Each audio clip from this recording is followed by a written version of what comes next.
exploring their vision for the future. And we know that they have the 12 pillars that they hope is going to transform the country when they do take charge. And they have the 7 non-negotiables.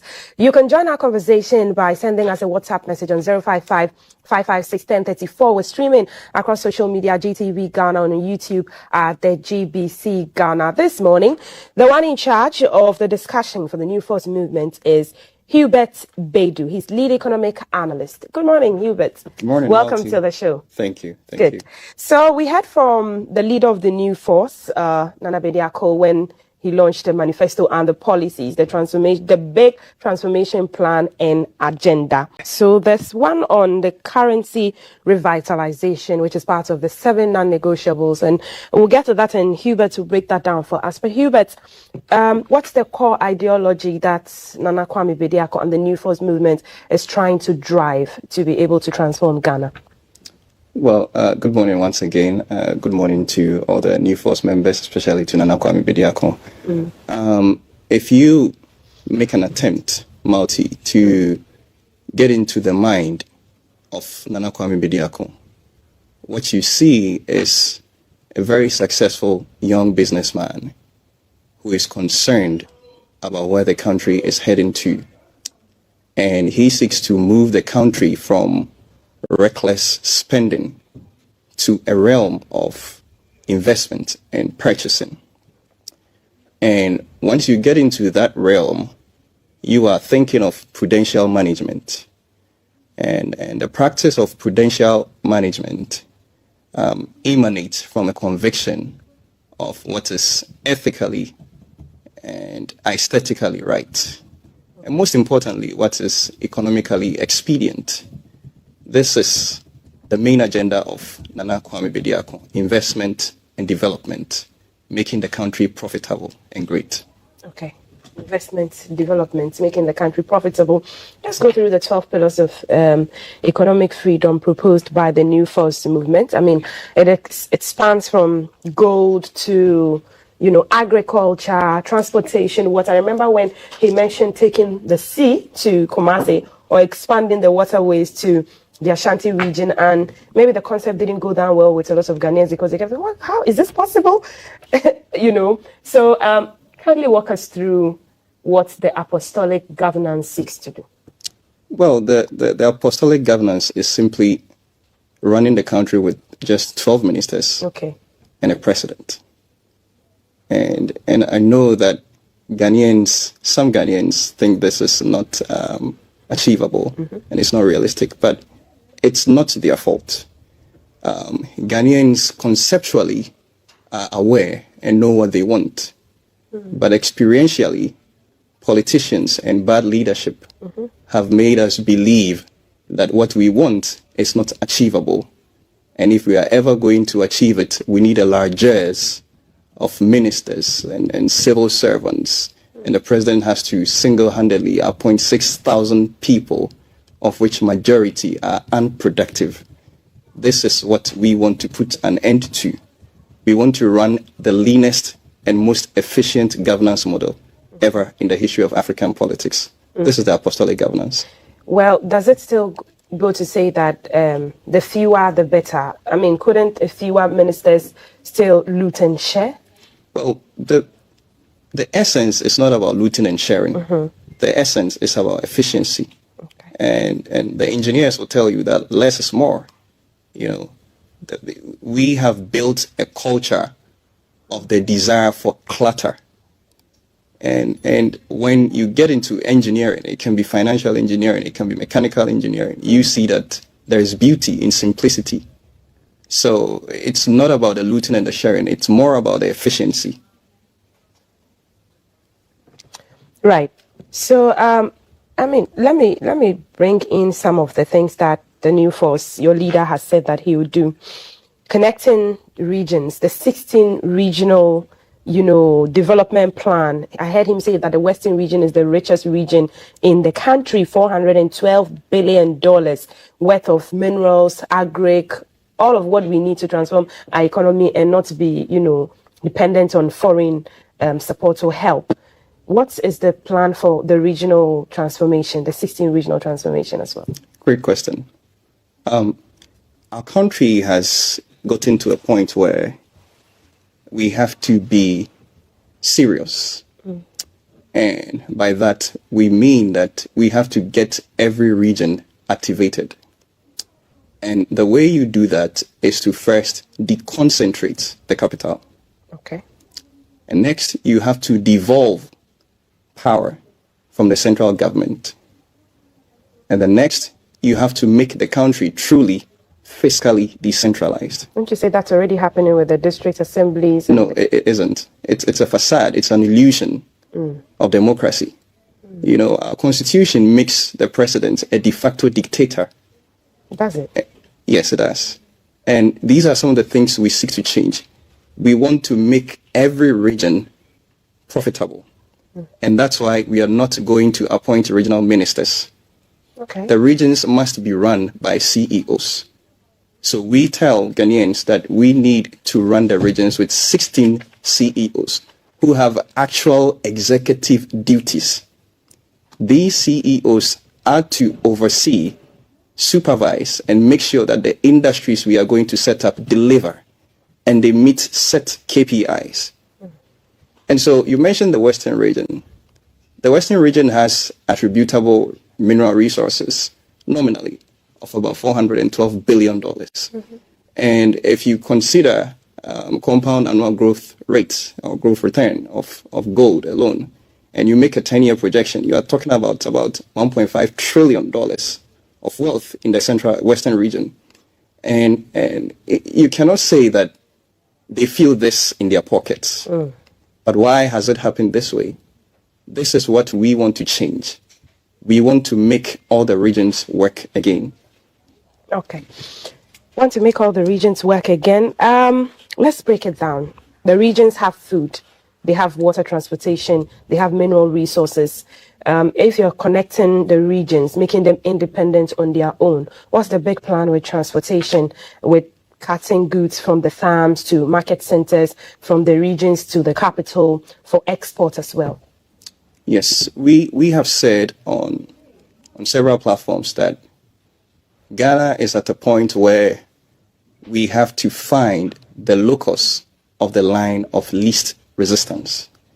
And what that means is we have to do what is cost effective, what is the cheapest investment, but gives us the best returns. And once you get into that realm and you're thinking of transportation, you begin to think of what to do with the waters, how to dredge them and create canals, how to create reservoirs that will feed the canals, and how to create sub-regional interconnected railway network across the country. And you construct them all the way to the borders. This is a paradigm shift. And this is what we should have done many decades ago. We began with Singapore, we began with South Korea, and they have all these. Why haven't we been able to do this? We have a failed leadership. And the earlier we change it, the better. So, talking about water transportation, the canals, you mean you're going to, expand like the Volta Lake? Absolutely. To get to places hitherto didn't have water transports there. Absolutely. And once you do that, what you actually achieve is that you induce entrepreneurial hunger in these so-termed villages that have suffered economic anemia. You induce cross-border investment and you create a lot of jobs that they otherwise would have never thought of. And all this is in the 10-year plan? These are in the 12 pillars. In the 12 pillars. And the 12 pillars culminate into the 10-year plan, which are the 7 non-negotiables of nanakwamebediako. Right. Well, I see the Eastern Corridor as well, and on the water connectivity and the railway. I know that crucially, since that links to the Togo border and there's a lot of farming activities there, transportation is crucial in that area. And let's tie it into health as well. What's the big plan for health? Transportation is key for health because in rural communities, how to get to health centers is a problem. And then the health infrastructure itself is a problem. Well, the big problem with health in Ghana is affordability. And that's the reason we don't even have quality healthcare, because the investor don't want to put money in there because they know you can't pay. And so if you check Pillar 6, you find the SNIT revolution. It's a paradigm shift. Okay. We want to create a market capital for investors.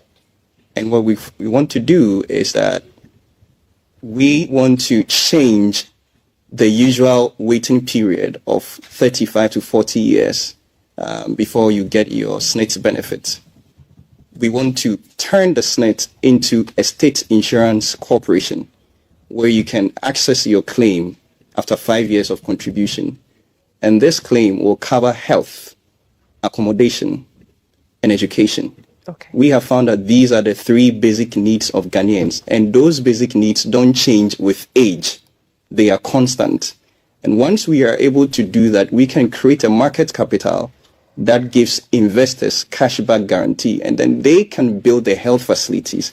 They can build the medical equipment that will assure people of quality healthcare. So that's the SNIT revolution. Okay. Let's look at industrification. Is it a tie of industry and education? Industrialization and education. Okay, break it down for us. Well, you have a country where we still study from syllabus that are not relevant. And that's why we have millions of graduates who are not fit for industry because they do not have the skill sets that are required by the industries and the multinational companies. And so the first thing you want to do is to overhaul the curriculum and begin to build a generation that have an industrial mindset. Okay. You want to breed entrepreneurs. You want to breed business leaders. And most importantly, you want to begin a mental revolution. And what we mean by that is we want to establish a national conscience, a nation that is socially cohesive, a nation that loves the people and they love what we produce. Once you are able to establish that, especially at the basic level, you put into the minds of the kids. And epigenetics say that the first 7 years of your life is the most important because that's where you get everything from. Formative, yeah. So you fix it in the first 7 years at the basic level, not at the SHS level where they are gone already. And so these are some of the things that we want to do. It's a whole work. Right. We want to change Ghana. On industrification, what about this issue of, is the rich that can afford, because there's education and industry being tied together currently, but maybe not in the manner in which you have just explained. So it's only the rich who can afford certain, and as you say, latter parts of their lives, tertiary institutions that immediately they finish, they are guaranteed of a job in a certain company because the school has that connection to. But those in public universities, those who can afford, that doesn't happen. How is it going to simmer down to everyone? Well, like you rightly said, only the rich can afford certain types of education. But if you have a country where only the rich can afford, then you have a very big problem. You are sitting on the time bomb because you are breeding a nation where people are embittered. And it's just a matter of time that, they would just try and make an attempt to emerge from the maelstrom of all this randomness. And that can end into something you don't want to it to end into. So you first have to create the jobs. This is what we are talking about, the 16th regional industrial revolution, and you have to build the skill. The reason countries like China have developed is because they have the skill. Okay. It's not just because they produce things that are cheap. They have a country that is resilient. They have a country that is ready to work around their clock. So we need to build and weave this kind of nation. Success doesn't happen by chance. We can wish, Ghanaians can desire to have a successful nation, but the courage to begin is more important than the will to succeed. Right. And we want to begin now. This is the vision of nanakwamebediako. The courage to begin is more important than the will to succeed. Nice. Let me bring it down to sports and creative industry, since we're talking about industrification. What's the big plan for sports and the creative arts space? Ownership and control. Okay. And what we mean by that is, if you really want to help the creative industry and sports, you first have to own the tram lines that are carrying your music, that are carrying your movies, that are carrying the artwork. If the tram lines are owned by foreigners or foreign companies, what happens is that your artists and your entertainers will sell their catalog immediately once they are done. And so the real return stays outside of the country because you don't own the tram lines. And that's what's happening right now. Exactly. You don't own the distribution. So you need a true revamp of everything in this country. We first have to own the distribution channels. Then you can begin to think about royalties and what artists deserve and their fair share of what they have produced. And then you can think of the protection of intellectual property. You can think of regulations that borders around piracy and what have you. So it's more about ownership and control. Okay. How about sports? Sports, we seek to build 16 regional multifunctional facilities all across the regions. And the reason you want to do that is you want to incorporate sports disciplines into the schools. And then you want to induce investor partnerships. Once you do that, then the scholarships will come in. And still you go back to ownership and control. You own your talent. Right. Rather than, having certain investors coming from Denmark, they set up here, and then they have the Kudus, they have the Fatau, Isahaku, and all of those guys. The money is going to the white people because we don't think about ownership and control. Right. We want to own and control what we have. We want to own our talent. We want to own our sports. We want to own our entertainment. I mean, I will in finality, I would ask how all of this is going to be done. What money is going to be used to, what resources, who are the partners, likely partners you're looking at. If you don't want to, toe the line of indebtedness of Ghana going to the IMF and the World Bank, would want to know that. But the other pillar that I'm seeing here also is reserves. Yes. Reserves. Pillar 4. Pillar 4. And you intelligently linked reserves to debt. Yes. Because that's exactly the problem we want to solve. We want to solve debt with reserves. Because if you don't have reserves, you don't have a bargaining power. If you don't have reserves, your country will plunge into inflationary depression. And I tell people that we are heading towards that stage. Why has it been so difficult to have reserves? Because our leaders have failed to think around those lines. Listen, Ghana has more gold than any country in the world per square meter. Any country in the world. And if we say, economists say that, gold is a natural hedge against inflation, then we should have never had any problem with inflation. You see what I'm saying? But we don't have the consciousness of shoring up reserves. We don't have the consciousness of ownership and control. We just want to borrow. We just want to be in debt. And the saddest thing is that our external debt is more than 41% of our GDP. The problem is not the debt, it's the external debt, it's the type of debt. Right.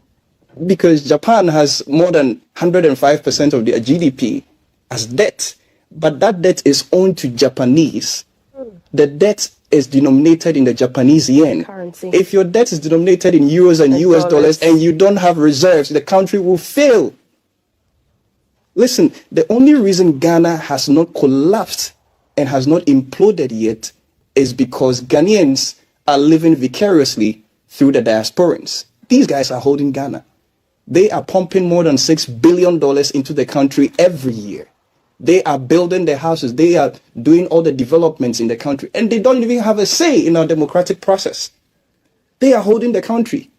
And so, Multi, we have a serious problem. We have a complex problem as a country. I'm trying to understand how difficult it is to shore up these reserves you talk about. Because if that's an alternative that's going to clear all of this indebtedness and, put Ghana on a path of economic freedom, why has it been so difficult? And how easy is it going to be for the New Force movement to do it? Well, it's not an alternative. It's a must. You cannot develop a country without reserves. There is no developed country that doesn't have reserves. Talk of America, talk of Switzerland, talk of Japan, talk of China. They have thousands of tons of gold in reserves. And most of these countries buy the gold from us. They are mining our lands and they are destroying our water bodies, and we don't have the gold. The leaders don't have a political will to borrow and pay debt. It doesn't work that way. They do that because it's a country and nothing will happen to us. Nobody can take the country to jail, But we are suffering. We are plunging the country into what we don't want it to be. And if we do have the reserves, shore up our reserves, we don't have to increase taxes? Well, that's an interesting question. Multi, no country ever developed on high taxes. Yes. No country ever. And, I challenge anybody to prove us wrong. Nanakwamebediako wants a new economic order. And this order must be grounded in private enterprise, protected for national interest. Now, if you want to induce entrepreneurial hunger, you don't disturb the people with high taxes. You can increase the tax net. You formalize the economy to get more people paying taxes, but not increase of the tax itself. Okay. No country ever has developed on increased taxes. And governments and leaders who don't have ideas are the ones who increase taxes to solve problems. You have to go into real revenue generation. You have to get into investment and purchasing. Once you get out of the realm of reckless spending, these become apparent. They become glaringly obvious to you. And you allow the natural hierarchy of economic activity to prevail. Right. That's what it is. Currency revitalization, since we're talking about, reserves, debt, what's that looking like? Is it the one single currency for all African countries that a lot of, people like Julius Malema and all the activists have been preaching? What is it? Well, a single currency is not a bad idea, is it? Well, you're the economist, so tell us. But most importantly, Multi, you cannot think of a truly economically integrated Africa without cross-border payments. It's the only way. Right. Industrication, industry and education. And we are live on GTV Ghana. We're streaming there, so you can leave your comments there. I'm just going to read a few of the questions here or comments. Anointed Psalm joins us on Facebook and he says, Hubert is well learned and knows what he's talking about. The new force in Idaswaba. Okay. No insults, good presentation, brilliant solutions. This is what Ghana needs, not what the other parties are saying. Well, this is what Anointed Psalm is saying. Other questions. The New Force movement is leading Ghana to a new, or comments, I should say, to a new perspective. NDC and MPP both have had their term, and it's fair we all give ourselves the chance to change levels. Someone is asking how old you are. They think you look really young, and they are enjoying your economics. Okay, Adam Dogbe, the New Force movement is leading Ghana to a new perspective. Thank you, Adam. Listen to him very well. New Force, hope is coming. Ebenezer Jachi joins in with that one. Greetings to my brother, Hubert. Okay, well, send us your thoughts and your comments if you have questions, because we've seen the questions on Twitter before the manifesto launch and even after the manifesto launch. So if there's anything that tickles you, send it out on 055-556-1034. Hubert, let me bring your attention to energy cities now in the 7 non-negotiables. What do you plan? What does the New Force plan to do with this? I was saying earlier that there are still a lot of rural communities that need electrification. Well, when you want to build industry, you have to consider energy. And in consideration of energy, you think of tariffs and how to create competition, how to make your tariffs competitive, because the investor is thinking of how to power the industries. And like we were saying initially about reserves, we already import more than $1 billion of gas oil every year. And we have oil that we can refine. So once you reverse this, you are already on the path of becoming an energy superpower. apart from that, we are making a bold statement that Ghana has to get into nuclear energy. Okay. Because what nanakwamebediako is thinking about is beyond the shores of this country. There are more than 50% of Africans, about 640 million people who don't have access to energy. Yes. And as bad as it is an opportunity for us.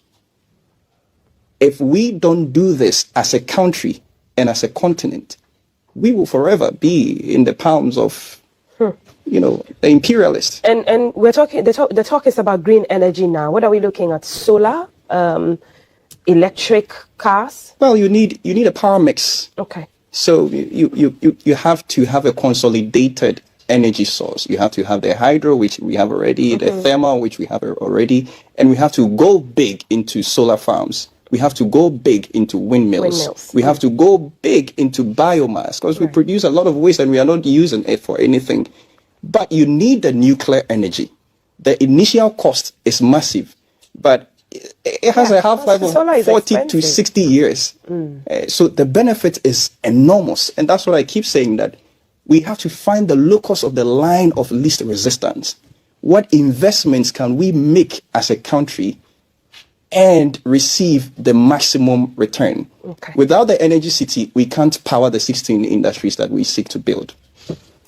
Amazing. Energy cities, windmills, we already have thermal power, and the big plan is for nuclear energy as well, is what the New Force is saying. Let's go to King Kaf now. He's at the board, and let's let him bring your thoughts and your messages to us. Kaf, over to you. What are our people saying? All righty. So the reasonable youth in this country, we are all voting for the New Force because we have realized that the NPP and NDC have taken us for granted for so long.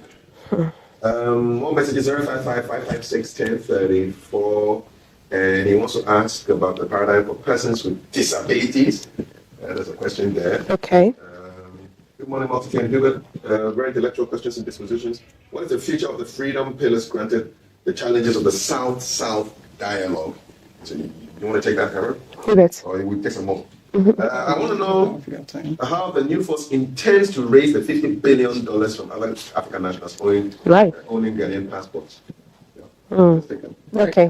So in terms of the 50 billion, once you have a booming economy, everybody wants to be part of it. And I tell you, there are more than 1 million Africans, and Nigerians form the majority of these, and they are seeking the Ghanaian passport already, even with the state that we are in. So what you want to do is to monetize the immigration so that it can become a free source of funds for you. But that's not the only thing. It's a way to begin African unification. Because for so long, we have been regionally separated. And internally, we've been tribally separated. And that's not good for our development as a country and as African people. So apart from the 50 billion that we want to raise, it's more about African unification. Somebody asked a question on disability. Yes, PWDs. You want to weave a country that is truly a fair state, not a welfare state. You don't want to build a country of freeloaders. You want to build a country where people with skill set and capacity have equal access to jobs. They have equal access to opportunities that will as well move them up the ladder of economic status. And that's what we want to build. We don't want to, as it were, segmentate the country and say, these are disabled, these are not. Okay. It's a fair state. But your pillars also talk about equity, equality, and empowerment. Absolutely. So definitely you would look at what would help them match up to people who are able to. 055-556-1034. I want to know the plan for teachers, since they are going to be the main implementers of this industrialization. Plan for teachers. Somebody says, NPP and DC have taken Ghanaians for a ride. For too long, we don't think about ourselves and the future generations. They say, what is their plan for immediate solutions out of our current situation? Can I say fuel prices, food prices? You've been very articulate, but the question is, the problems confronting Ghana are crashing and we need solutions now, not in the future. How do you respond to that? Those are lots of questions. Yes.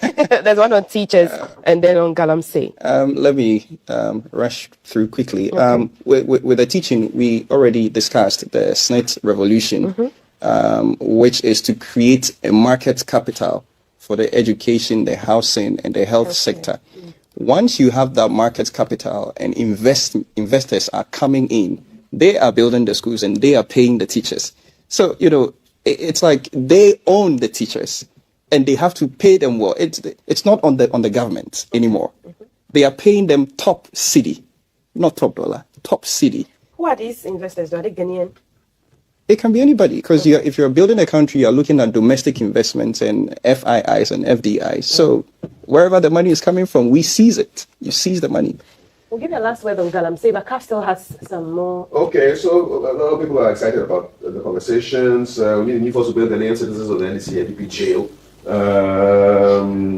Eugene has said like 10,000 of the same thing. Yes. He says, when wisdom is speaking, all negativity is bowing shame. Eugene from a bridge, just in love with the message. Anymore? Please, can you ask your new force guests what they'll do about public transportation when they come to power? What's your plan for public transportation? Yes, Pillar 2, we mentioned water transportation and sub-regional railway network, which is one of the most important things to do as a country. You want to be able to help people to move freely across the regions and continentally also, because I've already said that what we are thinking about transcends the shores of Ghana. And once you do that, you inspire other African countries to continue. And that's how you create an economically integrated continent. How about internally? That question, I'm sure, also would beg the minds of people on fares, pricing. When fuel goes up, transport unions increase fares. The cap on who should increase what, how much should be increased as well? Yeah, but Multi, if you're a country that is importing over 2 million metric tons of gas oil, like I said earlier, how do you control fuel prices? It comes back to ownership and control. You have to at least cut this importation into half. We are an oil producing country, but we are a net importer of oil and petroleum products. We have to reverse this, and it has to be done immediately. Lest there's nothing we can do about fuel prices and transportation and lorry fares and whatever. Okay. National security and data sovereignty. Excellent. I see politicians talking about database of the EC and data integrity. Listen, this is the new age. The world is moving into Web 3. And so we have to move all our data onto a distributed ledger technology, which is truly transparent, it is immutable, and you can't compromise it. This reduces corruption, this reduces fraud, this creates transparency and brings investor confidence. And it's one of the things that we want to do, Pillar 11. Finally, Galamsey, and I'm just going to serve you some of, this. I'm sure, probably if I didn't ask you, well, I need to give it a good shake. Ask you before you saw this, you'd be wondering what this is. And this is from months ago from one of our rivers. Which river is this? River Pra, I believe. Yes. I'm sure it's over a year. So that's yours, Hubert. What's the new forces grand agenda for Galamsey? I mean, you've talked about reserves, mining, and doing it well. How are we turning back our water bodies into the clean, clear water that we know? Multi, we don't want to deal with the symptoms. We want to go to the root. If people don't have alternative source of income or living, they will test economic activities and they will find out that there is a lot of money in gold, and that's what they will do. It doesn't matter. They will do whatever it takes. They will risk their life because they are suffering. And so what you first have to do is to get the triangulation right. What I mean by the triangulation is the gold, the water bodies, and the farmlands. You have to create an economic harmony such that they all fall into a rhythm that brings everybody in tune, because it's already gone. People have already tested the activity. And like I was saying, you have to allow the natural hierarchy of economic activity to prevail. It's already going on. You have to clear the water. You have to invest in bioremediation. But you have to formalize the activity and regulate it. And lastly, if you don't have infinitesimal detail of where your lands are, where your reserves are, where the gold is, you cannot begin to think of clamping down Galamsey. Okay. And that's what the leaders don't know how to do. Know where your reserves are. Yes. And then you know how to clamp down Galamsey. Thank you so much for Thank you, coming on Marty. the show and Thank you. talking to us. Just gone by, and what we've just discussed and broken down is the New Force Movement's 12 pillars, the apostolic governance, and the 7 non-negotiables. We've cut across healthcare, minerals, sports, agroeconomics, the biggest agric sector, shoring up our investment and our gold reserves, oil, currency revitalization, cross-border integration, and transport. I've been speaking to Hubert Baidoo, lead economic analyst of the New Force Movement. I am Altiti Saida Sadiq, and you can watch the show again, or this segment again, I should say, on GTV Ghana on Facebook. We're back with more on GTV Breakfast. Stay with us.